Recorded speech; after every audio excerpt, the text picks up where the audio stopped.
आज हम सीखेंगे परितंत्र के संघटकों के बारे में। चलिए पहले समझे परितंत्र यानी इकोसिस्टम क्या है। हमारे चारों ओर विभिन्न जीव जैसे पेड़, पौधे, विभिन्न जंतु, सूक्ष्म जीव तथा अजैव कारक जैसे मृदा, वायु, बारिश, ताप, खनिज इत्यादि होते हैं। इससे हमारा पर्यावरण यानी एनवायरनमेंट बनता है। अपने पर्यावरण में कोई भी जीव अकेला नहीं रह सकता। जीवित रहने के लिए प्रत्येक जीव को अपने आसपास स्थित अन्य जीवों तथा अजैव कारकों के साथ परस्पर अन्योन्य क्रिया करना आवश्यक है। जैसे वन में विभिन्न जीव भोजन के लिए एक दूसरे पर तथा अजैव कारकों पर निर्भर है। गांव में प्रत्येक व्यक्ति किसी न किसी कारणवश दूसरे व्यक्तियों, विभिन्न प्राणियों तथा विभिन्न भौतिक कारकों पर निर्भर है। किसी क्षेत्र के सभी जीव वातावरण के अजैव कारक तथा उनकी परस्पर अन्योन्य क्रिया को संयुक्त रूप से परितंत्र कहते हैं। जैसे वन तथा गांव परितंत्र है। परितंत्र एक छोटी जल जीवशाला यानी एक्वेरियम जैसा अत्यधिक छोटा तथा एक बड़े सागर जैसा अत्यधिक बड़ा भी हो सकते हैं। परितंत्र प्राकृतिक हो सकता है या मानव निर्मित भी हो सकता है। प्रकृति द्वारा निर्मित परितंत्र जैसे सागर, वन, नदी, झील, तालाब, पर्वत इत्यादि सभी प्राकृतिक परितंत्र है। जबकि मानवों द्वारा निर्मित परितंत्र जैसे जल जीवशाला, बगीचा, खेत मानव निर्मित परितंत्र है। किसी भी परितंत्र में जैव घटक यानी बायोटिक कंपोनेंट्स तथा अजैव घटक यानी एबायोटिक कंपोनेंट्स होते हैं। उदाहरण के लिए तालाब परितंत्र में मछली, मेंढक, विभिन्न पंछी, सूक्ष्म जीव, शैवाल तथा आसपास के पेड़ आदि सभी जीव घटक कहलाते हैं तथा वर्षा, जल, मृदा, ताप, खनिज आदि सब अजैव घटक कहलाते हैं। यदि हम जैव घटकों की बात करें तो ये विभिन्न प्रकार के हो सकते हैं। वे स्वपोषी जीव यानी ऑटोट्रॉफ्स जैसे हरे पौधे और कुछ जीवाणु इत्यादि जो प्रकाश संश्लेषण से समस्त परितंत्र के लिए भोजन उत्पन्न करते हैं, उत्पादक यानी प्रोड्यूसर कहलाते हैं। वे विषमपोषी जीव यानी हेटेरोट्रॉफ्स जैसे बकरी, खरगोश, लोमड़ी, शेर इत्यादि जो भोजन के लिए प्रत्यक्ष या अप्रत्यक्ष रूप से उत्पादकों पर निर्भर होते हैं, उपभोक्ता यानी कंज्यूमर कहलाते हैं। बकरी, हिरण, खरगोश, टिड्डा इत्यादि जैसे जीव स्वपोषी जीवों से प्रत्यक्ष रूप से भोजन प्राप्त करते हैं। इन्हें शाकाहारी यानी हर्बीवोरस कहते हैं। शेर, लोमड़ी, चीता जैसे जीव जो अन्य जंतुओं को खाकर अपना भोजन प्राप्त करते हैं, मांसाहारी यानी कार्निवोरस कहलाते हैं।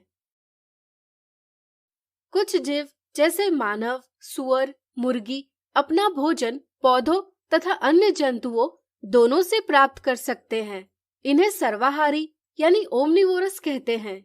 कुछ जीव जैसे किलनी, जू, प्लाज्मोडियम, अमरबेल इत्यादि अन्य जीवों के शरीर से उन्हें बिना मारे भोजन प्राप्त करते हैं। इन्हें परपोषी यानी पैरासाइट्स कहते हैं।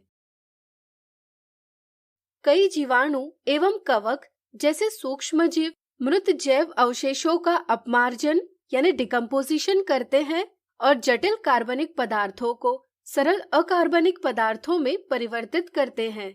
ऐसे जीव अपघटक यानी डिकम्पोजर्स कहलाते हैं। ये पदार्थ पौधों द्वारा अवशोषित कर लिए जाते हैं। पोषकों के चक्रण में इनकी भूमिका महत्वपूर्ण होती है। अब चलिए जानते हैं आहार श्रृंखला यानी फूड चेन एवं आहार जाल यानी फूड वेब के बारे में। किसी भी परितंत्र में जीव भोजन दूसरे जीवों से प्राप्त करते हैं। जैसे पौधों से टिड्डा, टिड्डे से मेंढक, मेंढक से सांप और सांप से गरुड़ भोजन प्राप्त करते हैं। जीवों की ऐसी श्रृंखला जिसमें एक जीव दूसरे के लिए भोजन है, आहार श्रृंखला कहलाती है। भिन्न आहार श्रृंखलाओं की लंबाई भी भिन्न होती है। वास्तविक रूप से एक जीव एक से अधिक जीवों को खाता है और स्वयं एक से अधिक जीवों द्वारा खाया जाता है। इस तरह विभिन्न आहार श्रृंखलाएं एक दूसरे से जुड़कर आहार श्रृंखलाओं का एक जाल बनाती है, जिसे हम आहार जाल कहते हैं। किसी भी आहार श्रृंखला में प्रत्येक चरण या कड़ी एक पोषी स्तर यानी ट्रॉफिक लेवल बनाते हैं। इस तरह से स्वपोषी या उत्पादक प्रथम पोषी स्तर का, शाकाहारी या प्राथमिक उपभोक्ता द्वितीय पोषी स्तर का, छोटे मांसाहारी या द्वितीय उपभोक्ता तीसरे पोषी स्तर का और बड़े मांसाहारी या तृतीय उपभोक्ता चौथे पोषी स्तर का निर्माण करते हैं। किसी भी परितंत्र में ऊर्जा का मुख्य स्रोत सौर प्रकाश में निहित ऊर्जा है। पादप सौर ऊर्जा का लगभग 1% भाग खाद्य ऊर्जा में परिवर्तित करते हैं। जब पौधे प्राथमिक उपभोक्ता द्वारा खाए जाते हैं, तब खाए हुए भोजन का लगभग 10% भाग ही जैव मात्रा यानी ऑर्गेनिक मैटर में बदल पाता है। शेष ऊर्जा का ऊष्मा, पाचन की क्रिया, विभिन्न जैव प्रक्रम, वृद्धि एवं जनन में ह्रास होता है। इस तरह अगले स्तर के उपभोक्ता के लिए खाए हुए भोजन का केवल 10% भाग ही उपलब्ध हो पाता है। यह प्रत्येक स्तर के लिए सत्य है। इस तरह प्रत्येक स्तर पर उपलब्ध कार्बनिक पदार्थों की मात्रा का लगभग 10% भाग ही अगले स्तर पर पहुंच पाता है। इस प्रकार प्रत्येक स्तर पर ऊर्जा की हानि होने से प्रत्येक पोषी स्तर पर उपलब्ध ऊर्जा में उत्तरोत्तर ह्रास होता है।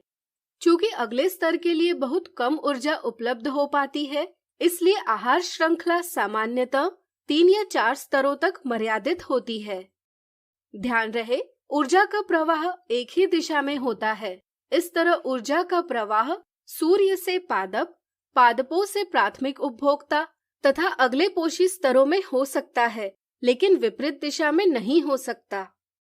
आहार श्रृंखला के संदर्भ में एक और महत्वपूर्ण बात है। जल प्रदूषण तथा अत्यधिक रसायनों के प्रयोग से विभिन्न रसायन मृदा में चले जाते हैं तथा पौधों द्वारा अवशोषित कर लिए जाते हैं। पौधों से ये रसायन अन्य जंतुओं में पहुंच जाते हैं। कुछ रसायनों जैसे DDT अजैव निम्नीकृत यानी नॉन बायोडिग्रेडेबल है, इसलिए ये प्रत्येक पोषी स्तर पर क्रमशः संगठित होने लगते हैं। इसे ही हम जैव आवर्धन यानी बायोलॉजिकल मैग्निफिकेशन कहते हैं। इसके कारण किसी पोषी स्तर पर रसायनों का सांद्रण उसके निचले पोषी स्तर से अधिक पाया जाता है। इस तरह से अंतिम पोषी स्तर पर यह सबसे अधिक पाया जाता है। चूंकि मनुष्य किसी भी आहार श्रृंखला में शीर्ष स्थान पर है, इसलिए मनुष्य में इन रसायनों का सांद्रण सबसे अधिक है। यह हमारे लिए चिंता का विषय है। आप अपने अध्यापक से जैव आवर्धन पर अवश्य चर्चा करें तथा यह अवश्य ज्ञात करें कि जैव आवर्धन की समस्या को कैसे रोका जा सकता है तथा इसका हल क्या है। तो आज हमने सीखा परितंत्र के संघटकों के बारे में।